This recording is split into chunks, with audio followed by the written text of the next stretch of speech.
Okay, welcome to our Decolonizing Thanksgiving discussion and presentation. Nikki. Nikki's my dog, Irv. No, it's really, it's good. You hear me call out Nikki, it's because she's getting into something that she shouldn't be into. And I will probably put her in the office once we get Don't let her fool you. Nikki has the morning sermon. yeah.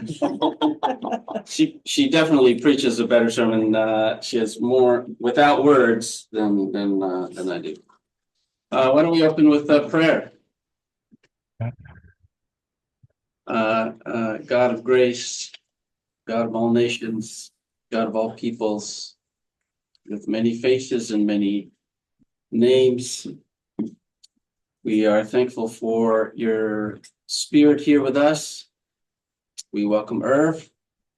May we join together in listening and sharing with openness and attentiveness to your spirit, and may our faith grow even as it may be challenged. And may we leave this place with thoughts moving and questions moving through our hearts and minds, and may we go with eyes just a little bit more open, and may we honor your spirit and pursue justice and peace together. As we pray in Jesus' name, amen. Amen. Just quick, Pastor Paul. Yes. The heater on it does distract from. Yeah, we might want to turn it off now. Is that all right? Can you guys? Much better hearing. Yeah, there, at the door. And I'll shut that door in there. That way it'll stay warmer. Oh, I'll get your coat. Well, I will just introduce just by words of a brief introduction, Irv. I met Irv and experienced his presentation. And Irv, you might not remember how long ago, but this was in Stony Point. I think a peacemaking conference. They have it at Stony Point, New York. Yeah. And they had an exercise there, a blanket exercise that was very moving and graphic. And we had scheduled, Irv and I, for Irv to come and do that exercise here right about the week or the week after COVID started, right after we closed. And so I'm not sure if the blanket exercise is something, given today's environment, that you do much anymore, Irv, but we are glad to have him here talking about Thanksgiving and our history. And Irv is very busy with many commitments, not only as a pastor of the Indian Church in Tacoma, but also as a Native American associate minister for the denomination. And so we're very honored and blessed to have him share some thoughts and his learning and experience with us. So thank you, Irv. We're so glad to have you here, and we pray we'll just turn it over to you. It's all yours. Okay. Thank you very much. Nice to be with you folks this afternoon. I live in Puyallup, Washington, so just south of the Tacoma area, and we got some rain and overcast skies, and you look like you got a little more sun than we do. But good to see you folks. I've been to your church before. I was part of the funeral for Mary McQuillan years ago, and so I have been to your church before. When was it? 2010, 11? Yeah, about like that. Yeah. And then we walked up the hill to that old house, and we had a reception up there. Really beautiful. So my wife particularly enjoyed the time there. She's from France, and so she loves the sea. So she was in her element. But anyway, so yes, I am a quarter-time pastor at Church of the Indian Fellowship in Tacoma since 2001. And since 2013, I am three-quarter time working for the National Church as the associate for Native American ministries. And so we have 98 congregations throughout the country. And so I spend my time working with all of them and doing what my office can do for them. We have some small grants that we're able to give and those kinds of things. And I do a lot of these trainings, mostly in person, with folks in various areas, elder training, evangelism, worship and sacraments, workshops, as well as workshops on doctrine of discovery and some other issues, but not just with Native churches, with many other congregations. So I'm glad to be with you this afternoon, and want to start with a recognition, and then we'll start the slides going here.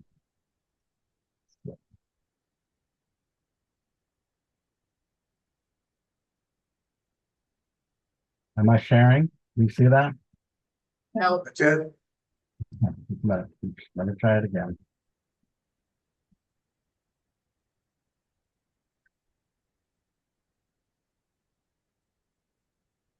Okay, how about now? It's starting now, yeah. Not quite up yet, but there it is. Okay. Okay.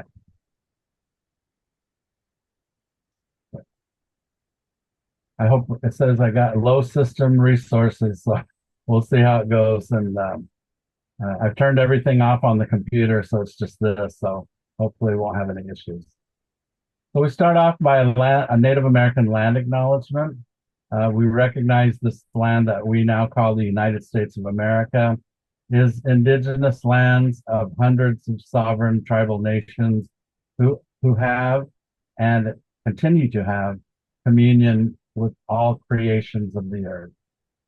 We acknowledge that the land that we discuss, Patuxet, was the territory of the Mashpee Wampanoag, also known as the people of the first light, and have inhabited present-day Massachusetts and eastern Rhode Island for more than 12,000 years.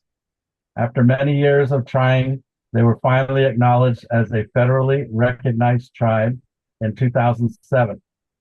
In 2015, the federal government declared 150 acres of land in Mashpee and 170 acres of land in Taunton as the tribe's initial reservation, on which the tribe can exercise its full tribal sovereignty rights. They have 2,600 enrolled members. So it took them 404 years to be acknowledged as a federally recognized tribe. So entirely too long.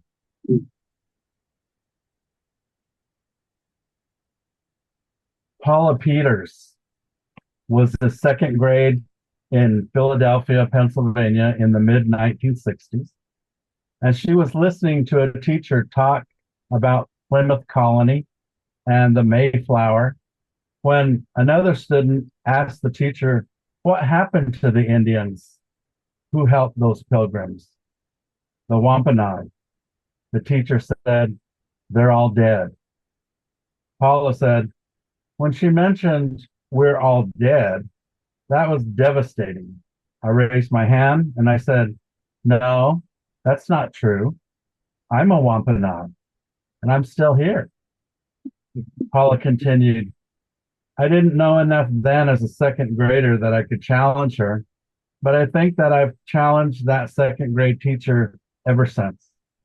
Part of my everyday being is telling people that we're still here.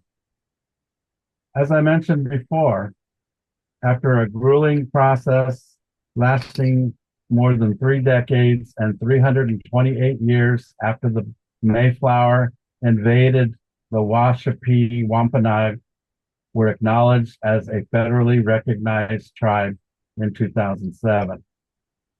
In 2015, the federal government declared 150 acres of land in Washape and 170 acres of land in Totten as the tribe's initial reservation. 5 weeks after docking the Mayflower in November of 1620, the Pilgrims sailed away to find better land suited to grow the crops that they wanted and ended up in Patuxent, the Wampanoag name for the area where Plymouth Colony would be built. Contact with Europeans brought plague and disease and just about wiped out the Wampanoag. So it's not a cause of celebration to the Wampanoag or any other Native American people.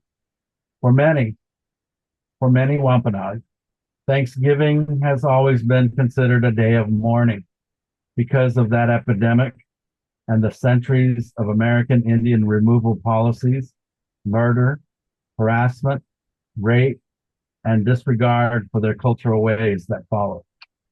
Native people were moved to make way for a new people, a people seeking religious freedom, a people looking for another start.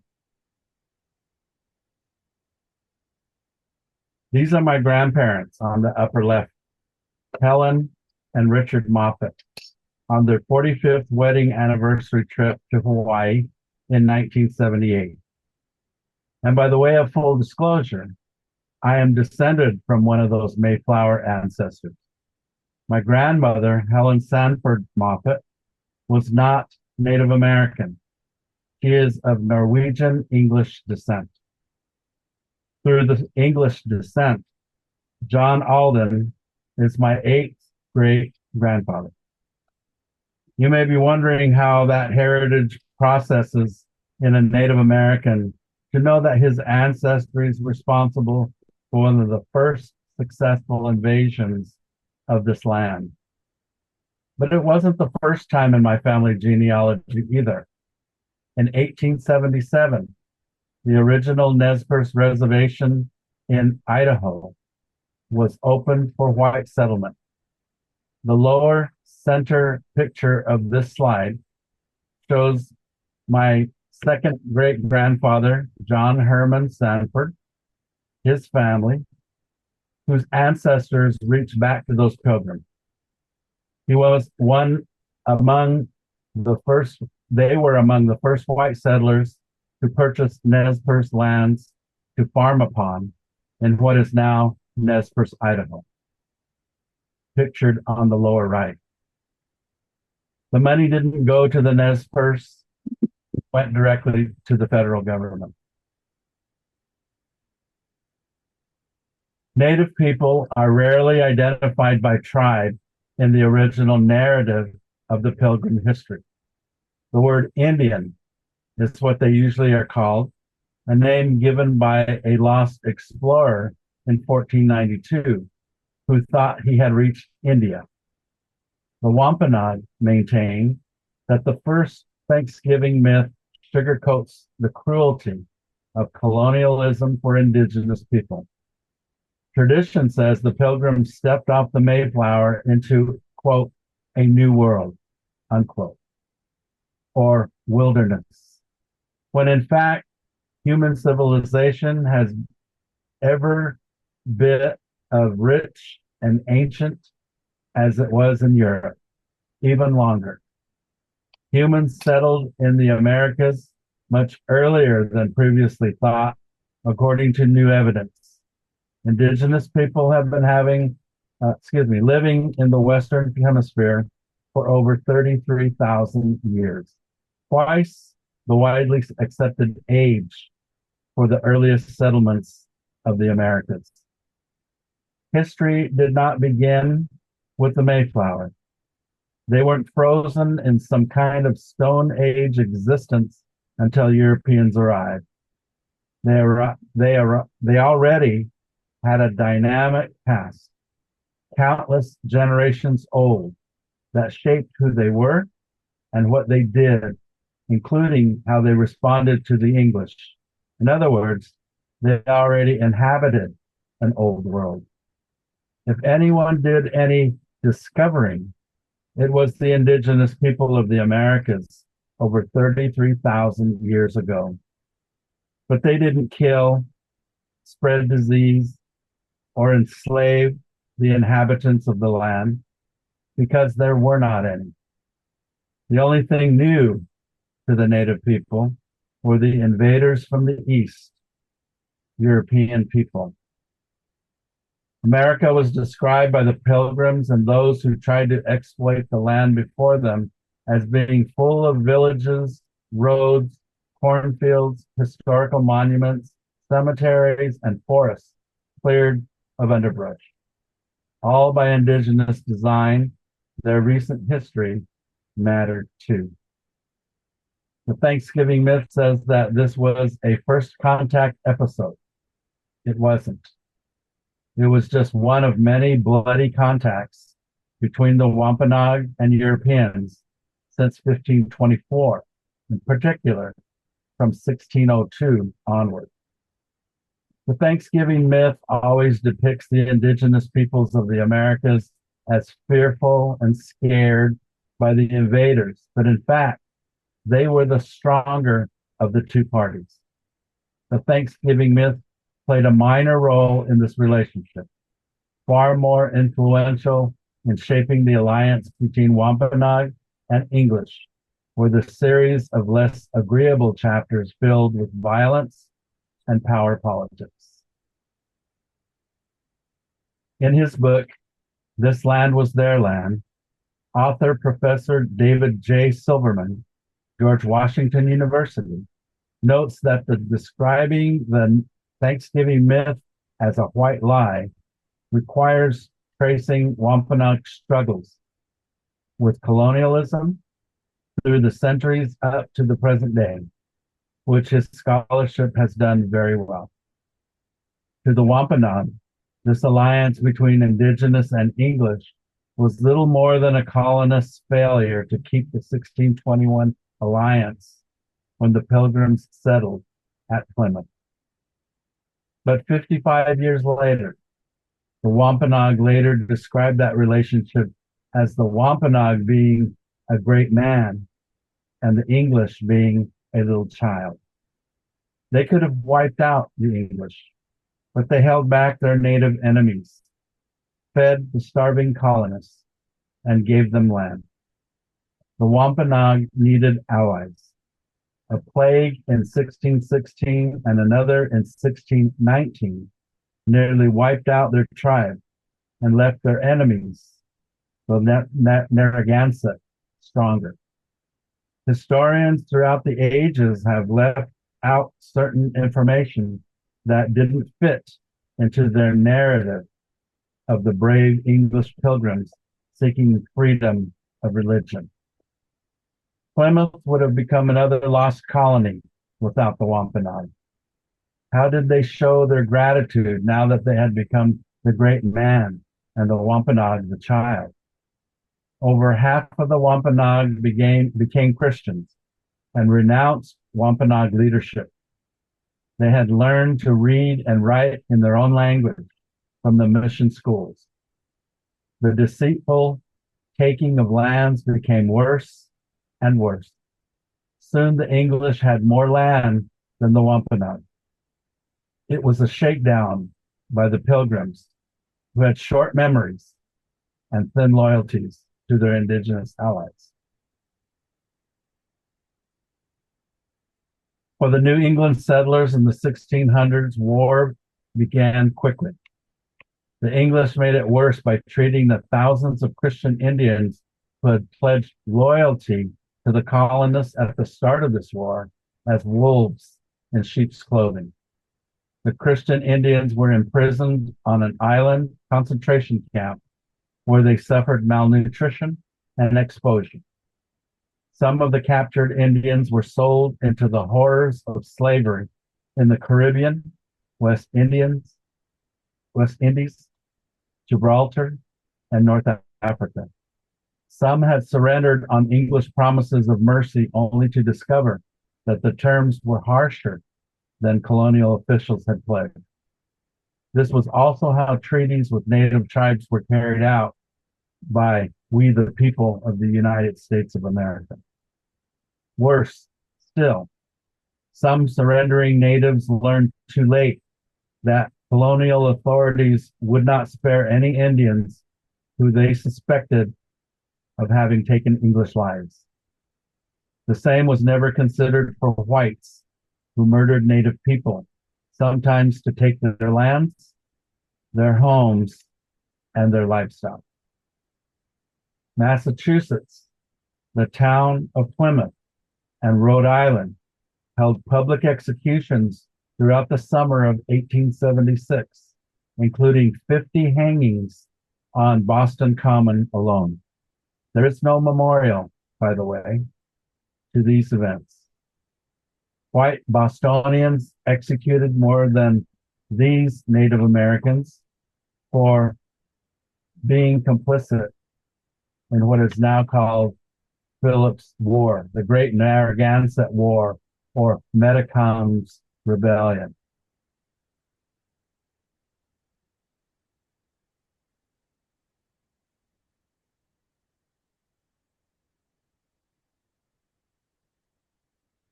It was the last Indian people's last-ditch effort to avoid recognizing English authorities and to stop settlement on their lands.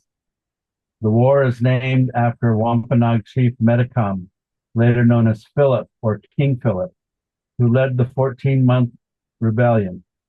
He was the son of Massasoit, who made the treaty with the Pilgrims in March of 1621. According to English sources, Massasoit prevented the failure of Plymouth colony and the starvation that the Pilgrims faced during the earliest years. It was Massasoit who sent Squanto to live among the Pilgrims to report back what they were doing, planning, and to help them with crops the Pilgrims were unfamiliar with in Europe.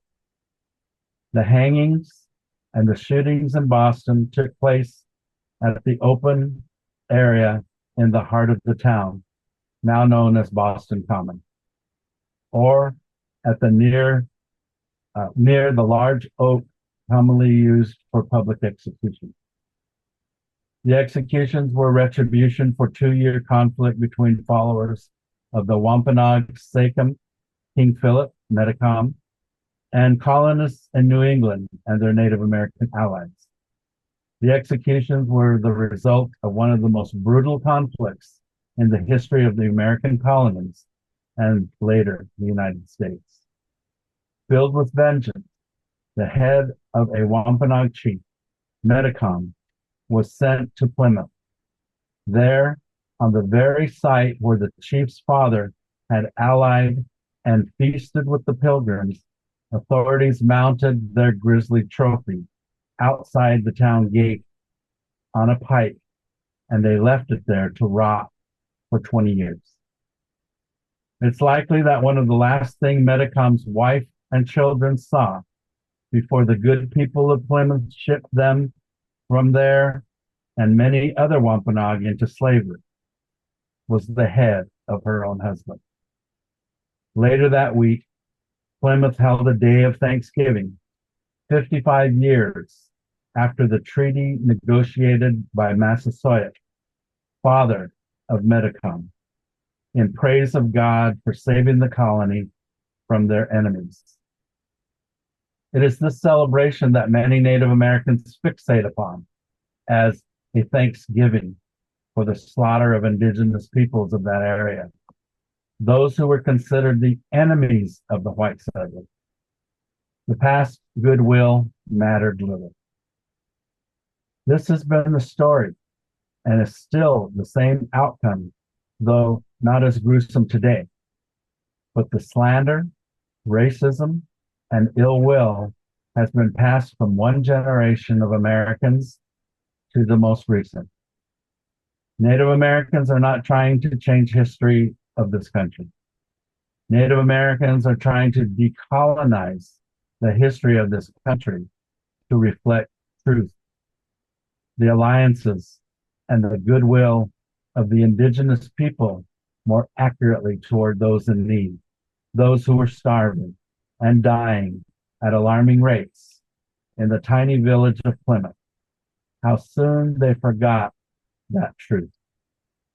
This conflict was the first stage of the 1600s for the indigenous people's long battle to defend their lands and sovereignty, a struggle that continues in 2024. It should come as no surprise that English seized all the Wampanoag territory after that war, leaving only a handful of town-sized reservations, mostly for Christian Indians.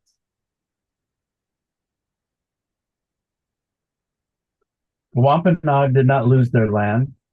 Colonists and their successors took it. They also seized the Wampanoag as slave labor.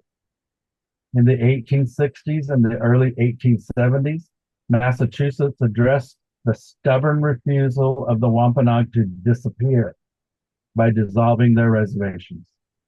The state divided it into private property tracts, subjected those lands to taxation and confiscation for debt, and then declared the inhabitants to be full-fledged citizens and no longer Indians, as if the two were hostile. That is the exact same pattern of theft used by the succeeding U.S. government to claim lands of indigenous peoples from sea to shining sea. You may remember that the original doctrine of discovery, which explorers used as their roadmap to conquest of the Americas, allowed for the subjugation of all non-Christian inhabitants of the land, which could lead to their enslavement or their death. Over the next century, white Americans did everything they could to make that supposedly natural process occur, including reducing Indians to romantic bit parts in the country's history, as now seen in the Thanksgiving myth. Racism had gone from an idea and way of life to a documented reason for being. The Wampanoag and other tribes went from being named to being a category, a minuscule part in the first Thanksgiving, being developed for national consumption, and an enemy of American ethos of rugged individualism, religious independence, and Caucasian ethnocentrism. The narrative went from mentioning the names of Massasoit and Squanto to their just being mentioned as Indians.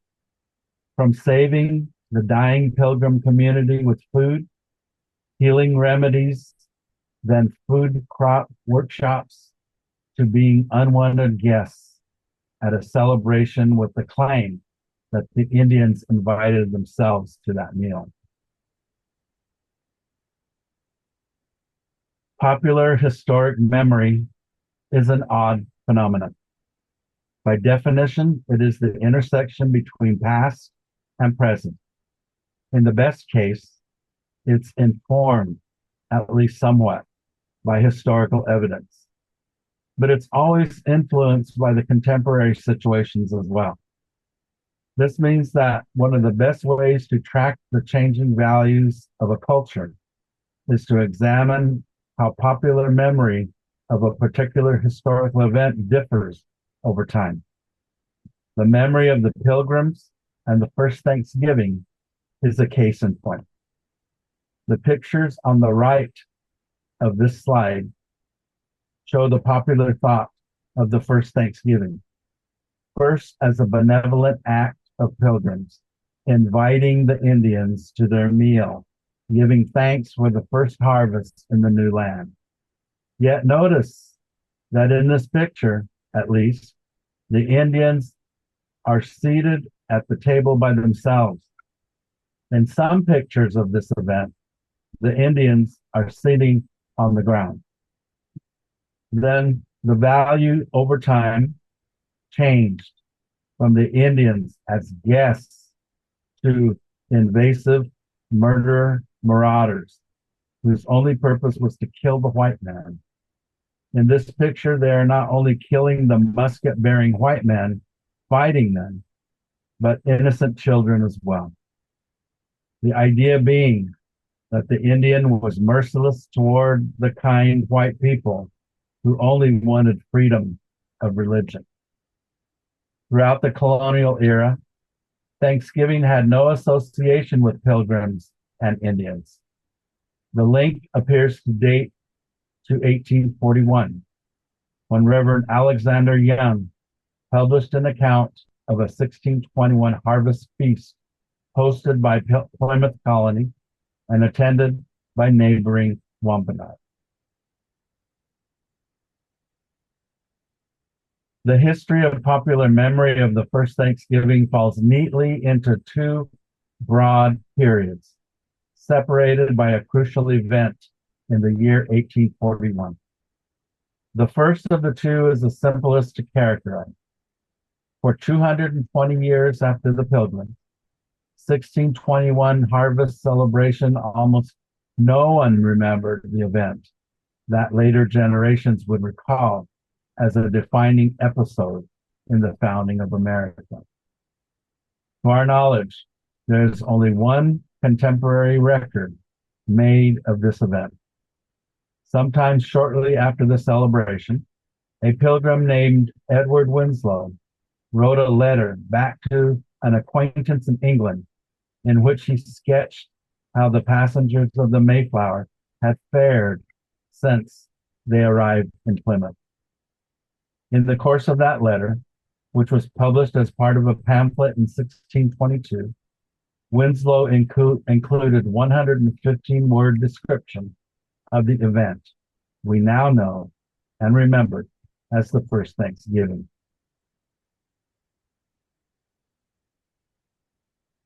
The pamphlet contained the description, and it was published in England under the modest title, A Relation or Journal of the Beginning and Proceedings of the English Plantations Settled at Plymouth in New England by certain English adventurers, both merchants and others, with a difficult passage, their safe arrival, their joyful building of, and comfortable planting themselves in the now well-defined town of New Plymouth. The printer who actually published the book was one G. Mort, and the pamphlet has been known ever by the merciful, shorter title, Mort's Relation. In the 17th century, relation was another word for report or account. Rare in England, Mort's Relation was rarer still in American colonies. And by the beginning of the 18th century, there was probably not a single copy of it at all in New England. With neither oral tradition nor a written record to keep it alive, the 1621 event eventually faded until it vanished entirely. This is the entire primary source, alleged historical account of the first Thanksgiving.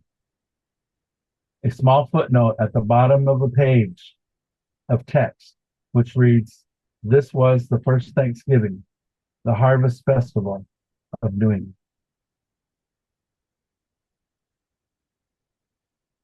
As memory of the first Thanksgiving died away, the celebration of Thanksgiving became more popular, not less.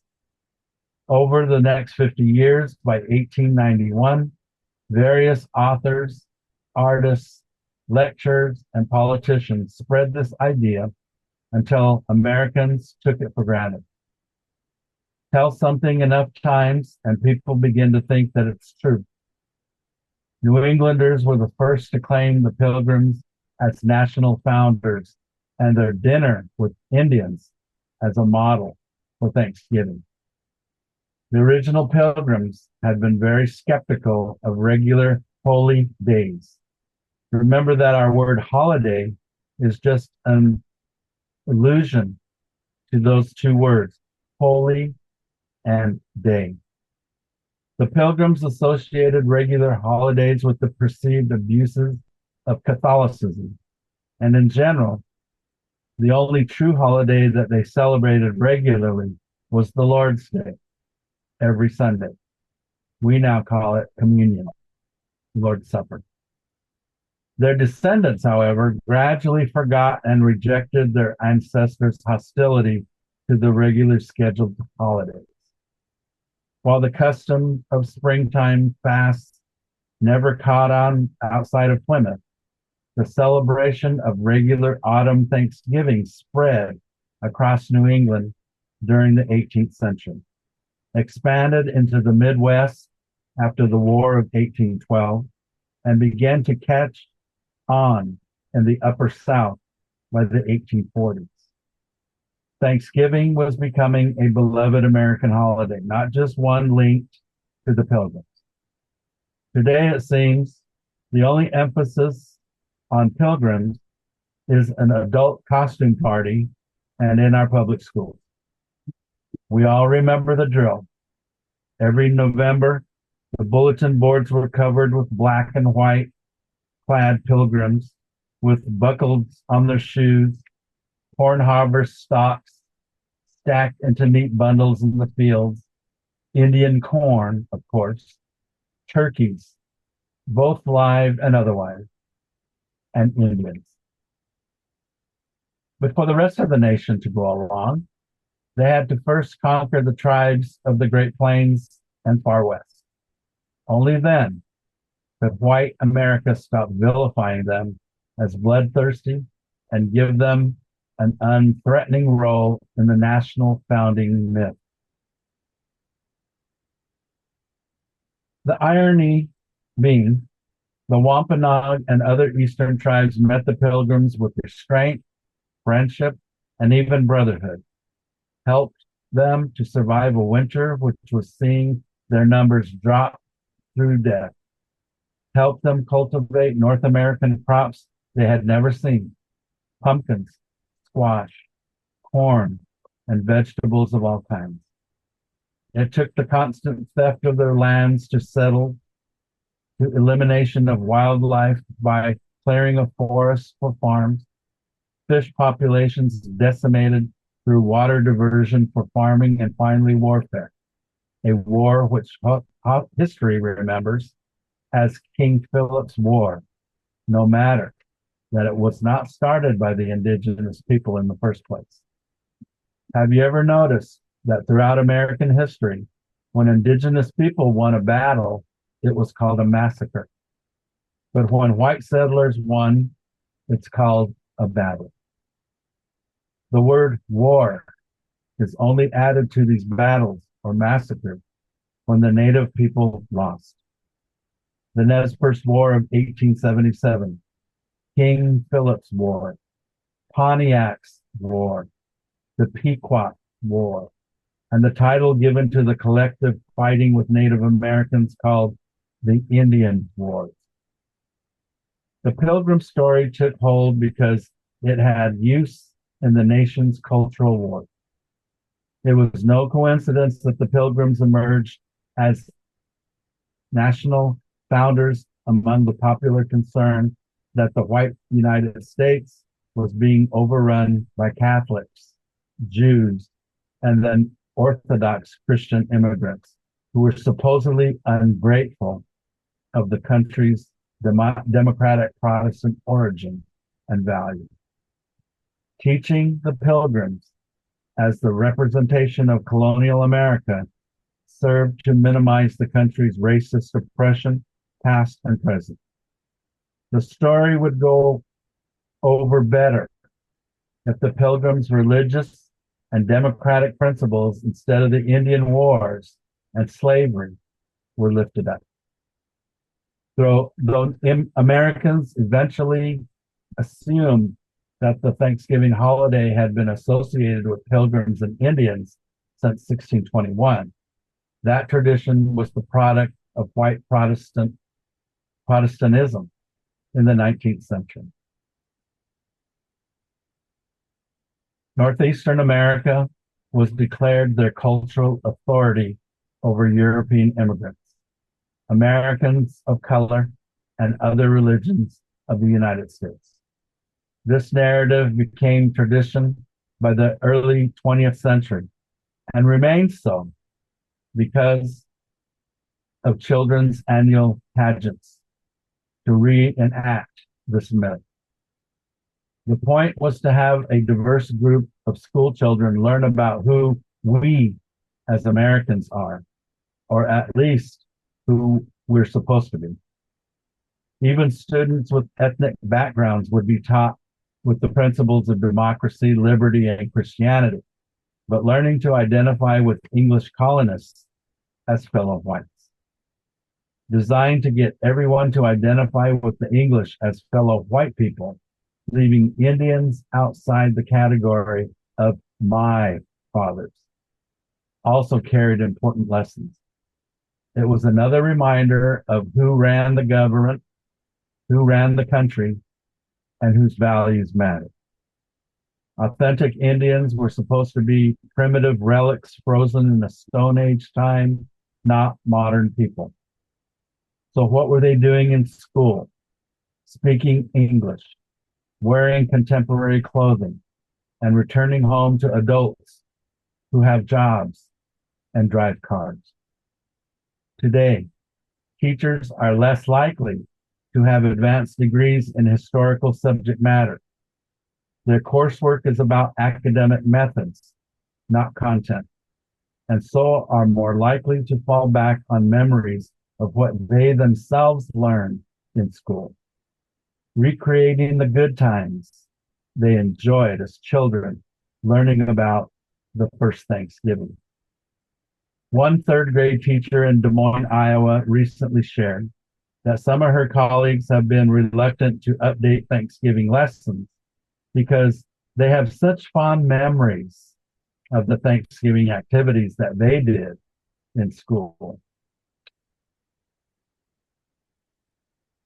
By 1970, Frank James Wampanoag, pictured at the bottom right of this slide, a Native American progressive historian, had reached the limits of his patience with this nonsense. He was born and raised in the community of Gay Head on Martha's Vineyard, which had long ranked as one of the poorest communities in the very rich state of Massachusetts. James was invited to speak at a state banquet celebrating the 350th anniversary of Plymouth's founding. He saw it as a rare opportunity to set the record straight. Yet, when he submitted a draft of his speech for review, white officials rejected it as, quote, too inflammatory, unquote. James found an alternative script drawn up by the state to be so childish and untrue that he pulled out of the event altogether. Instead, he drew up plans for a commemoration where there would be no censors. Inspired by the Red Power movement, he drew up his own Indigenous rights and justice. James organized a national day of mourning to be held Thanksgiving Day in 1970 at the site of the Massasoit statue overlooking Plymouth Rock. And it is now held on the fourth Thursday of each November each year. In choosing this name for the occasion, James not only reached back to national days of mourning held after the assassination of President John F. Kennedy and the Reverend Martin Luther King Jr., he also reached back to the commemorations for Indigenous leaders in history. When James' moment came, he rose up before the Indigenous protesters from across the country, the media, and onlookers, and delivered the, quote, inflammatory speech, unquote, Massachusetts tried to suppress. He began with pointed assertion that he had the right to the indignity of his humanity, despite society's efforts to diminish him and his people for over 400 years. He said, "We, the Wampanoag, welcome you, the white man, with open arms, little knowing it was the beginning of the end that before 50 years were to pass, the Wampanoag would no longer be a free people. To James, the moral of the first Thanksgiving was that the English and their white successors had betrayed the Wampanoag, who had befriended them in their time of need.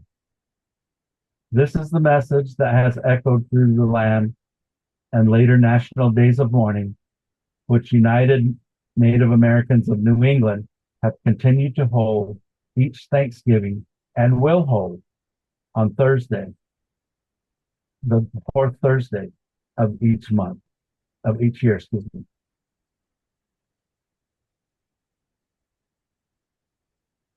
How do we all move forward? The answer, according to Frank James, was to confront this history, including the fact, as he puts it, that the Wampanoag still walk the lands of Massachusetts. Frank James also urges Americans to consider Indians as worthy of the same respect as everybody else, to remember the Indian is and was as human as the white man. The Indian feels pain and becomes defensive, has dreams, bears tragedy and failure, suffers from loneliness, and needs to cry as well as to laugh. There are so many reasons for Americans to follow Frank James' lead and attempt to tell the history of Plymouth and Thanksgiving with three-dimensional Wampanoag at the center, not for the attention, but for the context and for truth-telling. Stereotypes dismiss Native peoples' real historical traumas at white hands in favor of depicting our ancestors as consenting to colonialism. We have suffered greatly, so American can continue a myth that pats themselves on the back as having been fair and honest to the indigenous people of this land which was theirs. Native Americans have served the military services of our nation's wars all the way back to the beginning and up to the present time. In a multicultural country, it's supposed to be morally unacceptable to allow the myth of the first Thanksgiving to damage the nation's people. There are many challenges, and many Americans are not comfortable about what some label as revisionist history. Some would rather keep telling the myth, stereotypes, and lies, and not rock the boat. Revisionist means an advocate of revision, especially of some political or religious doctrine, a reviser. An advocate, any advocate of doctrines, theories, or practices that depart from established authority or doctrine.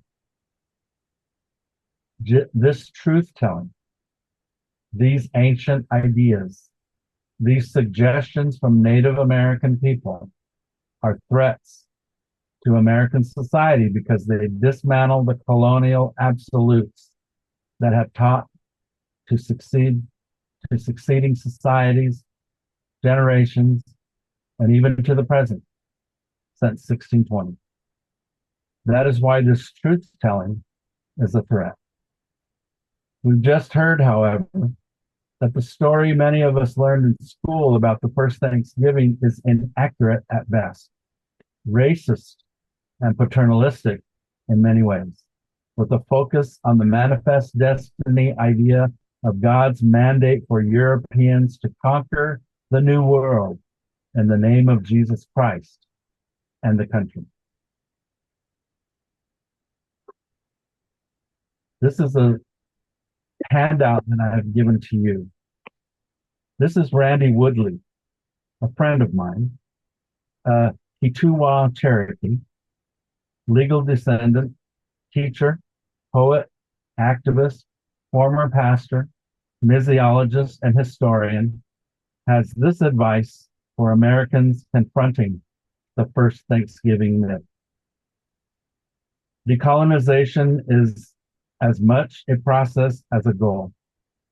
It requires a profound recentering of indigenous worldviews in our movements for political liberation, social transformation, renewed cultural kinships, and the development of an economic system that serves rather than threatens our collective life on this planet.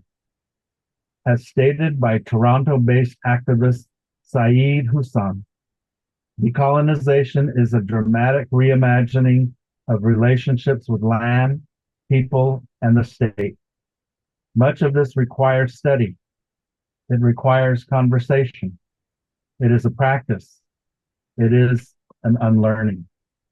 In spite of our ugly history, no, actually, because of these atrocities, I want to suggest that we all continue to celebrate Thanksgiving, but with a caveat.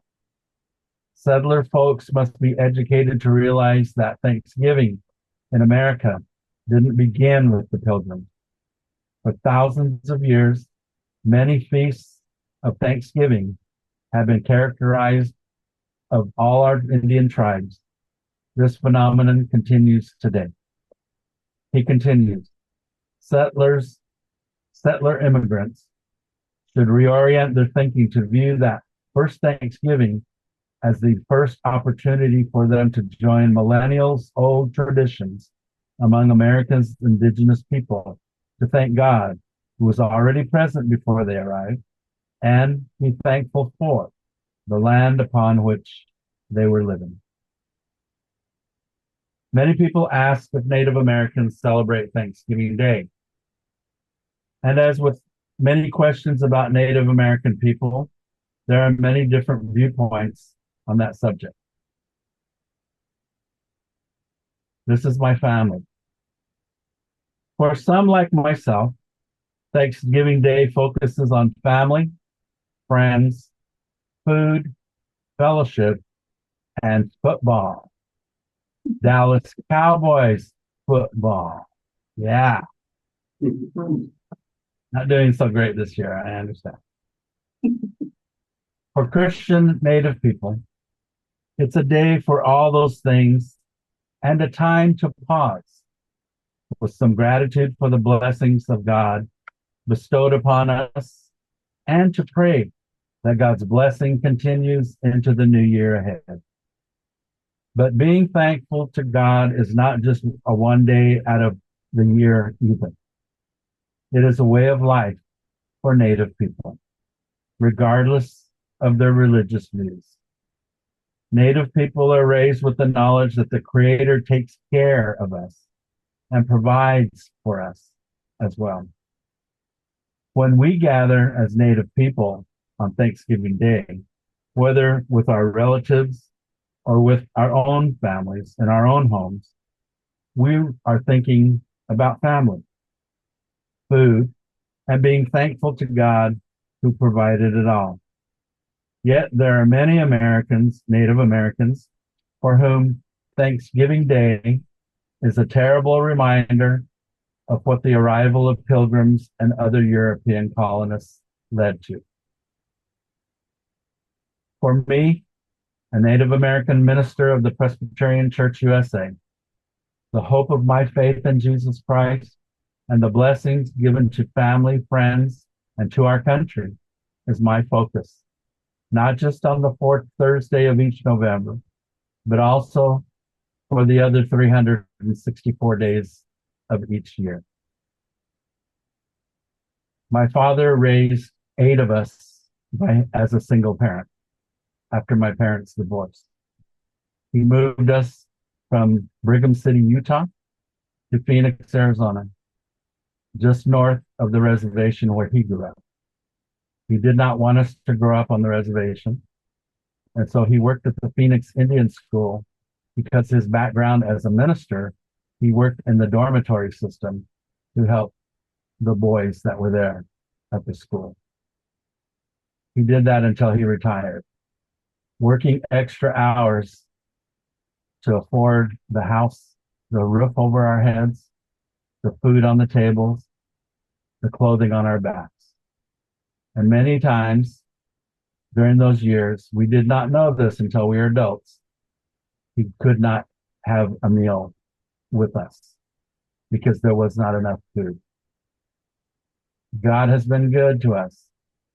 Most of us became workers in the church. Out of the 8, I'm the only one who became a minister. But they all of us are believers. All of us in our own ways and denominations serve God with all our hearts. And we do so without thinking of the first Thanksgiving and the myth that our country has forced upon the next generation. We celebrate Thanksgiving because we love one another.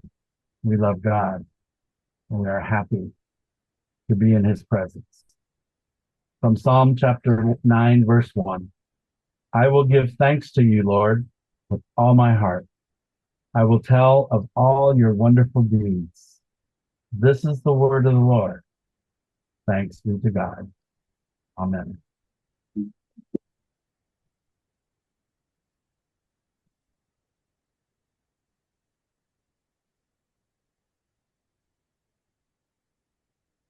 So we'd like to give you time to ask questions if you have any at this point.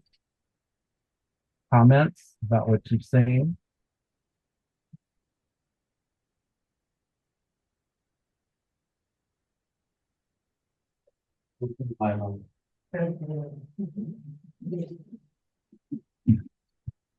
Can you see us, Irv? I can. Okay, good.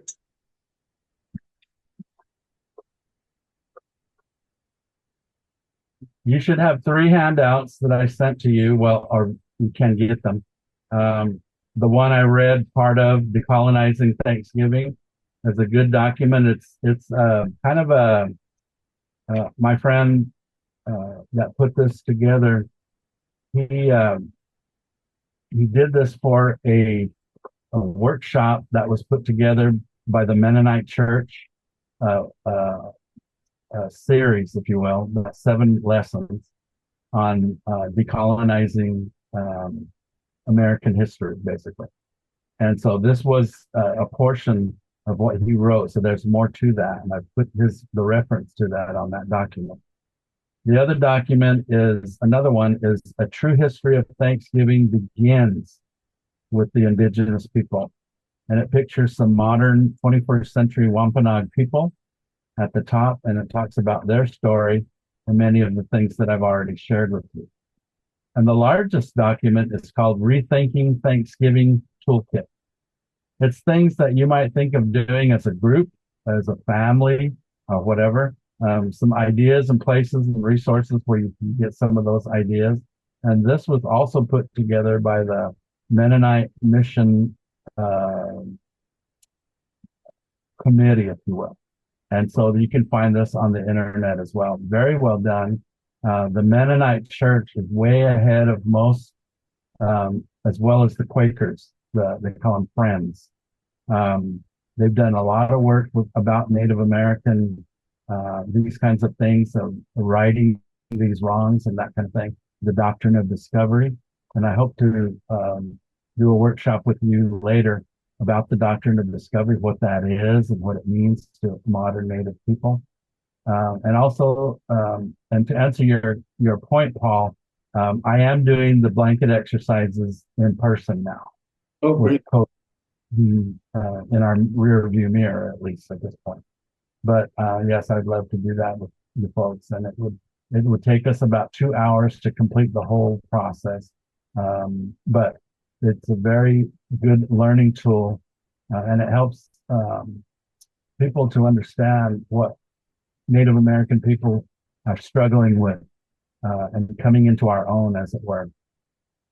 A lot of people, as I mentioned in my presentation, a lot of people think, oh, they're just trying to revise history, or they're trying to be revisionist and all that kind of stuff, kind of putting a guilt trip on Americans and all that kind of stuff. That's the furthest thing from the truth, because Native Americans have been doing this since the 70s. This is way before the current work on diversity, equity, and inclusion. So we have been working on our own to try to help America wake up to the fact that what you're doing and telling people is just not true. Not only for this subject, but for a lot of things.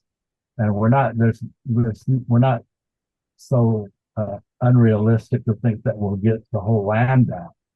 But we are to believe that we deserve some respect, and we certainly deserve to be treated as we the people as well. So, any questions that anybody has? And I hope you will read through those documents, Judy. Yes. Judy, do I you don't want have any questions, but I wondered, have you heard of Mark Charles and his TED Talk on We the People, the three most misunderstood words? That really opened me up to the whole doctrine of discovery idea. Or the Yeah. purpose of it. Charles was a guest at our church here in Tacoma about maybe 10 years ago. He knew one of our members and they brought him to with them one afternoon. And so we invited him to come up and speak. And yes, so I've met him. At that time, he was living on the Navajo reservation where his mother's people, or excuse me, his father's people are from. And now I know that he does a lot of work on the doctrine of discovery at this time. So yes, I have met him and I've worked along with and read a lot of his materials as well. Very well done. I have a Stephanie? question. I really appreciated your talk. It was really quite wonderful and eye-opening. I just wanted to know, did you guys ever plan to share this with our public schools? Or do you ever do anything like that? Well, I asked public schools is I did a chartered Christian school and we taught about Squanto being a friend of the Pilgrims and his history and how his whole tribe had died because of the Europeans causing the pandemic in their little tribe. Anyway, we did mostly what you were saying when I taught it to the kids in the Christian school, but not at the public school. there's so many pieces to a presentation like that you could do. One that I thought of and have been working on for some time now is the possibility of a workshop just talking about the foods that were unknown to the Pilgrim people when they moved here, and then the foods that they brought with them that the native people never heard of. That's something else that they talk about that too. So you could do a whole subject matter workshop, if you will, on just those things. And there's many other things like clothing, housing, those kinds of things. So yeah, there's a lot that could have been was shared and could be shared. So it's the paintbrush shouldn't be as broad to paint everything as negative. I agree with that. There was a lot of good that came from that relationship, just like any relationship, but it quickly turned sour. And so, unfortunately, that's what both sides coalesce on and kind of bring to the fore. But yeah, there's certainly a lot of stuff that could be done on those fronts of sharing and all of that. About 3 years ago, the National Geographic History magazine that they put out, that I think it's published every quarter. And I used to see it. I travel so much that I'd see it in the airport and on the newsstand. And I thought, what is this? So I'd start buying individual ones until I finally subscribed. And so I get it now every quarter. But about 3 years ago, they did a story on the subject matter, all of this. Well done, very well done. And I kept a copy of that, and it's a good source document as well, of not only the foods, but some of the stuff that I've already shared with you today about the two men, Massasoit, and then Squanto, Metacom, all these people that I remember growing up hearing the name Squanto. and then the name Massasoit as well. And then all of a sudden, they just never heard of it again. So I don't know what happened, but that for Native people, names are very, very important. And so I do the genealogy work for my family. My mother's side, particularly the Nez Perce. I should have mentioned that I'm descended from three tribes: the Nez Perce. My mother's half Nez Perce. My grandfather's full, and my grandmother was Norwegian English. And then on my father's side, I'm Pima. That's just south of Phoenix, Arizona, and Tohono O'odham, which means people of the desert, and they are in the Tucson area all the way across the border. So they were cut off from relatives when the international border was created. But anyway, so there's a lot of information along those lines that is important to Native people, and names are one of those things. We don't discard names. In our society, we'll name a child after great grandfather or great grandmother or whatever once in a while. But in Native culture, it's more constant. Out of 8 of us, I'm the only one that was ever named after somebody, and that was my father's seminary friend, non-Native American, who he met in San Francisco, and his name is Irvin Winship. And so they named me after him. And the others have different names. Middle names are after some of our family and all that. But just to say that names in Native culture are very, very important.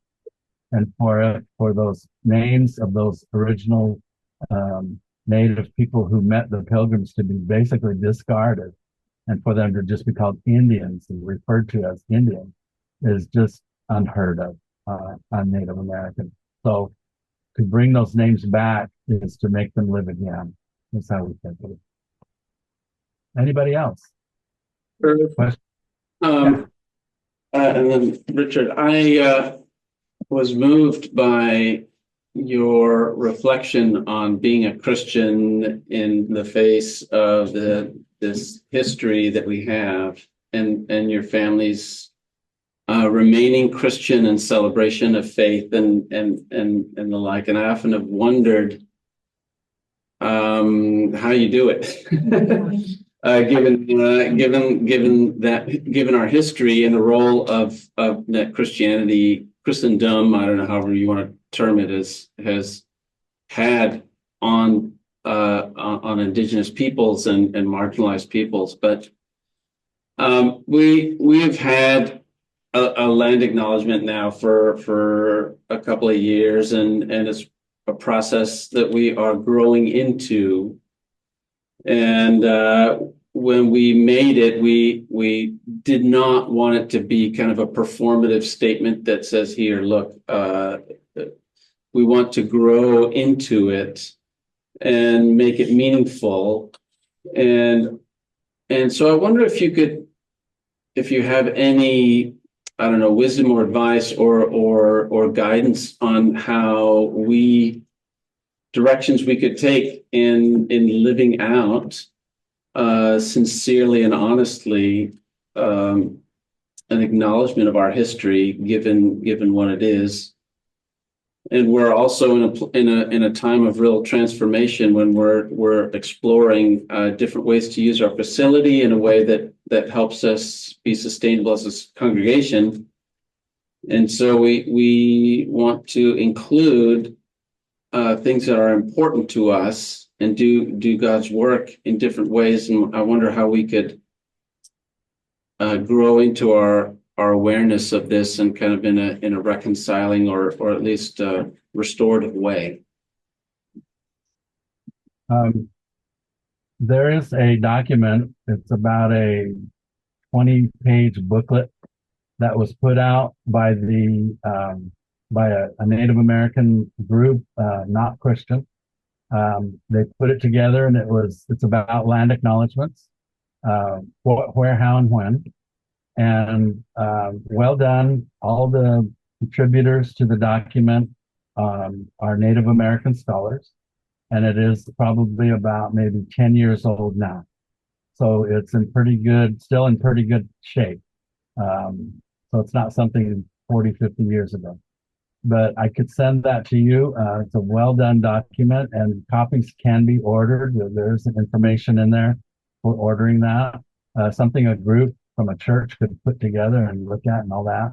And certainly then I'm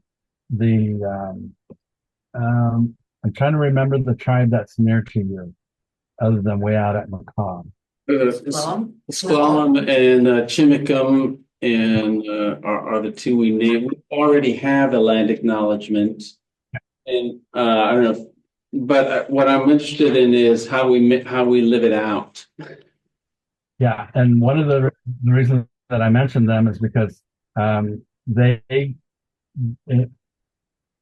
in every context, it's important to know how to answer that where you're at, first of all. What I can do here among the Puyallup, here in the Tacoma area, the Nisqually, just south of us here, is one thing because they are a particular tribe of people. But the tribes that are located in your area would be able to help you answer that question in their context, to what some things that you might be able to come alongside of that they're already doing, some things that they're wondering about, and those kinds of things. And you might even be fortunate enough with God's willingness to get some people that might be interested in looking at your church in the first place. So there's that. The other thing is that there are national resources of because there's been churches like yourself, that have asked those questions before you, and they've worked for information to do many wonderful things. The church that I 3 weeks ago, I was in Ashland, Oregon, and just south of Medford, and I preached, and then of course that was the week before Thanksgiving, and so I preached, and then I had a workshop and did this exact workshop for them after church. And so there were many questions and all that kind of stuff. But when I went there, they had already started doing some things in their local area, trying to figure out on their own what they could do, what they could be about, and all those things. I could certainly work on some resources to get to you as well. But I think that if you already have a relationship with some of the folks in those tribes in your area, just to sit down and ask them these kind of questions as well might be helpful, because I think it shows them, and as any Native group would, that you're interested, number one. You want to know what they think, number two, and you're not going to the Choctaws or the Cherokees or the Pimas in Arizona. This is your backyard, and they're in your backyard, and they need to work one-on-one with you. So that would be my urging, number one. But I can also look for some other information, because mostly when I do this, it is a broad Native American versus American, in most cases, white Americans. How can we fix that or do better or what like that? That's fine. But I've rarely been asked in a Protestant context, such as yours, this question of what can we do as the church. And so that would be my first urging. Thank you. Thank you. Richard? Oh, you mentioned the Onon people. Yeah, we saw a video recently in which he was talking about Columbus's experience when he came in contact with some tribes, and he noticed that they were very thankful for, and they had celebrations and rituals whenever they planted or harvested or did things like that. And he said that they were in God or in Dios. Right.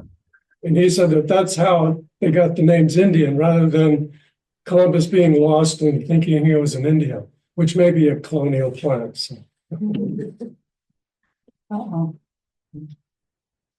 He froze. You think we froze that? Yeah. Yes. To your point, I have heard that as well. And so there's different schools of thought with regard to that. Yes. And I've also heard that about Indios. So Can I share something? Um, thank you for the presentation. I wanted to tag on to Stephanie's comments about what's being taught.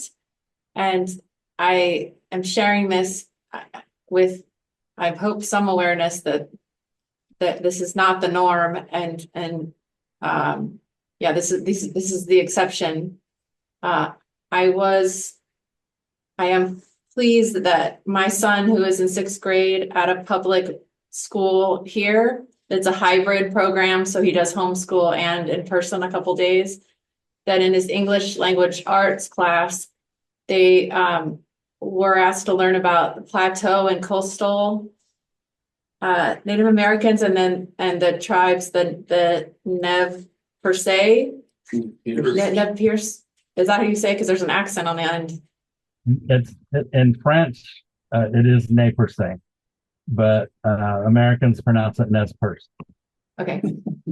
So, and asked to compare jewelry types in those tribes, and then food and transportation types. So not just kind of knowing, oh, these people were here and this was that, like not abroad, but like getting to know them, which I thought was refreshing.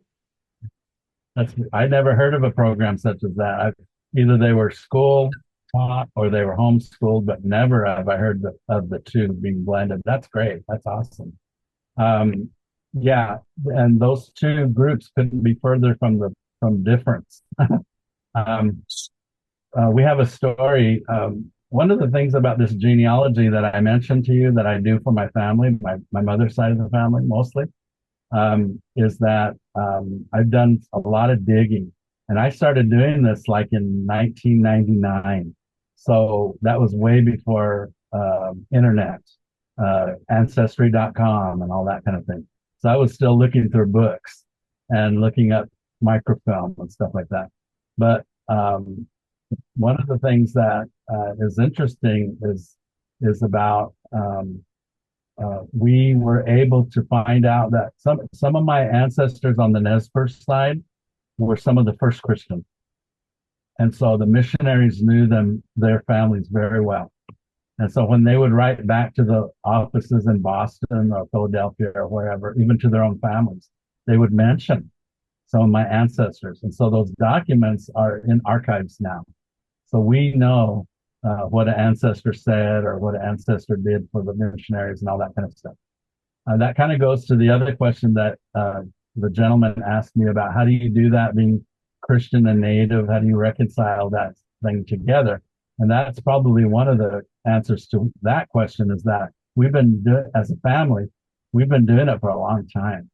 My ancestors, about 6th, 7th generation back, they were interested in the new technologies as they were coming in, learning more and that kind of thing. And so we've always had this curiosity as a family of learning. But anyway, so one of the things we found out was that one of the missionaries, one of the government workers, a lady that came to do the allotments for the Nez Perce people, she interviewed one of my ancestors. She would have been about my 4th great grandmother. And she was like a historian for her band of the Nez Perce who lived in what's now Kamiah, Idaho. And so she wrote all this down, all her recollections, all her memories, how we made things and all that kind of stuff. And so we have a story in there. I found the information in a footnote at the Smithsonian Institute, and I paid for copies of that portion of the document, and they sent it to me, about 30 pages. And one of the things that she said in there was some stories about how our ancestors used to come to this part of Washington State, and they would trade dentalium shells. And dentalium is a plant that lives in the ocean, and when it's exposed to oxygen, it solidifies like a fossil. And so they're kind of curved. And so the coastal people would trade those to plateau people and others that came to trade. And so the Nez Perce, anyway, that's how they got their dentalium in the first place, and other shells and other minerals and stuff like that. So we got stories like that talk about how certain things came to different people, and vice versa as well.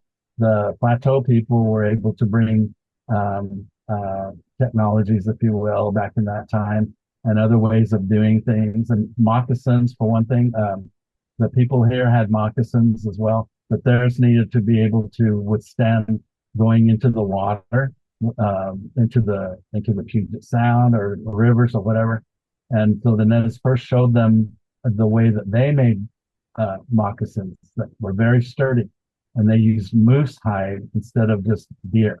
Anyway, so these kinds of technologies back and forth, these sharings and one another, not to mention food, preparations, those kinds of things were going on way before 1492.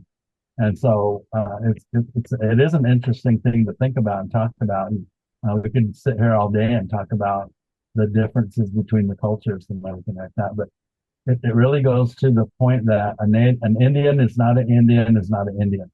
I mean, they're so vastly different, even on this part of the state. Each of these tribes has different ways of doing things. Some of their language is similar, but it's not the same dialect. So I've learned that since being here since 2020. So anyway, that's an interesting note. It is very interesting, and I'm glad to hear that they're talking about those kinds of differences to students. I have a question. You did a great presentation on boarding schools when you did the Doctrine and Discovery, this one, and the boarding school thing for the churches in Tacoma.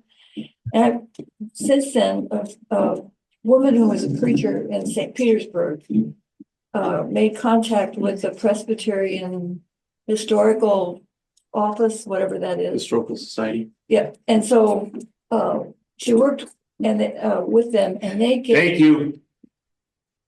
They heard some documents from the school in Sitka, the college. Why can't I think of the name of that? Anyway, Sheldon Jackson. yes, Sheldon Jackson. Some of the newsletters, so she could go through the newsletters and find the names of people who had attended. And then after hearing your presentation on boarding schools and knowing the Presbyterians and their love of documentation, I'm wondering if there aren't records in Philadelphia that could be looked at. And I understand that's a very expensive process. You don't run those documents through a Xerox machine and do 50 sheets a minute. They're delicate and all of that. But for those of us who are concerned about the people in the boarding schools who are buried anonymously, if some of those records couldn't be accessed to congregations that have an interest in looking at them and collecting the names and seeing if they couldn't tie them back to a tribe and thereby make an apology that might be, or an acknowledgement of what we've done. I guess the Presbyterians were next to the Catholics in a number of these schools that they have. Okay. Were you at that presentation about the boarding schools? I Zoomed it. Okay, great. All right, thanks. About first Sunday of November, December, I was on a panel discussion, national panel of Native Americans, and we were all from different denominations, and we talked about what our denomination was doing with regards to the boarding school issue. So everybody gave an update. There was Lutheran, Methodist, Catholic, and I did the Presbyterian portion. With regards to the Presbyterian Historical Society, which is located in Philadelphia, it's about 4 or 5 blocks from Independence Hall. They are an archive, just like it says. So they don't do the research for a particular church or whatever. But one thing they have started to do, which is unusual for them, is that they have started, there's been so much inquiry into the boarding schools with regard to Presbyterian Church over those years, that they have started to look at their collections to determine there were, as far as we know, there were 31 schools that the Presbyterian Church ran. Sometimes they lasted years and years. Sometimes they lasted 1 year and stuff like that. So they've started to look through their collection to try to see what they got, and that way, kind of to help, like an outline, if you will, to help researchers that come in and want to do more work. So they contacted me because of the job that I do for the National Church, and I was amazed. My jaw fell open, and the reason for that was because the school that they started with is the one that my father attended. Oh, no. Wow. He is the youngest of 9, and they grew up on the Gila River Indian Community South. This was in Tucson, so it was just a train ride away. And all his siblings before him had attended this school, and so he attended there. When he was done, about 19, I think it was about 42 or 43, and he went to Biola College in Los Angeles and got his bachelor's degree, and then he went on to San Francisco Theological Seminary, and he became a minister. So they started with it's called Tucson Indian Industrial School, and so they started with that. And in their email to me, that's why I said my jaw just dropped open, because I have been doing my own research, and I've gotten quite a few documents. There's been 3 or 4 dissertations put together by students who were down in the Tucson area, Phoenix area, whatever.